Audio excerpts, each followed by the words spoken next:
Monday, September 13th, 6:40 p.m. I stopped there for a while because all of this has made me think of Sarah. I wonder if she were here, whether she'd be telling what happened the same way. Not writing it down. Not my thing, she always said. But I wonder if she would remember things differently. I look back. I see warning signs. Sarah looks back. She sees invitations. I miss her. I blame her. I'm scared for her. I'm scared of her. Not a lot, but some. It was wrong of me to write, I blame her. It's not like she tricked me into anything. I went along willingly. I was the one who put my life on the line, even if I didn't realize I was doing it. I guess what I'm saying is that none of this could have happened if Sarah hadn't been around. Now, I do miss her, and I do blame her. And I'm sure her story would be different from mine. But where was I? Oh yeah. We began reading through the stack of newspapers from 1947 to 1958. There had been a monthly paper for the 1,200 residents. The paper had an uninspiring name, the Linkford Bi-Weekly, but it told us what our town had once been called, Linkford. It had a nice ring to it, or so I thought at the time. The title of the paper became more interesting in 1959 when it was renamed the Skeleton Creek Irregular. This was an appropriate name, for we could only find a handful of papers dated between 1959 and 1975, when the publisher fled to Reno, Nevada, and took the printing press with him.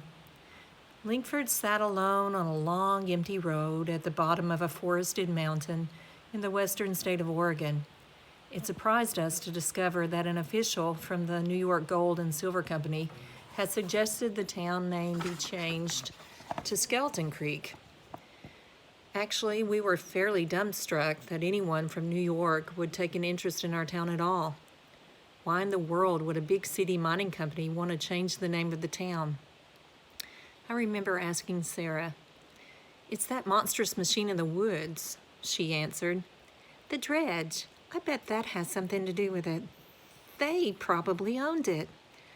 The dredge. Already we were headed toward the dredge. I'll bet Sarah was planning things in her mind even way back then, not knowing the consequences, just thinking about the mystery. We pieced together the small bits of information we could gather from those who would talk, hardly anyone, and the newspapers we'd been given, less than 30 in all, none complete editions. We had gone far as creepy old Gladys Morgan said we should go, and yet we kept pulling on the threads we'd taken hold of. Of course, I was less enthusiastic than Sarah at first, knowing that if our parents discovered what we were doing, they would demand that we stop prying into other people's business. Privacy has long been the religion of our town. But Sarah can be persuasive, especially when she finds something she wants to record on film. She could be consumed by filmmaking in the same way that I am with writing. Our creative obsessions seem to draw us together like magnets, and I had a hard time pulling away when she was determined to drag me along.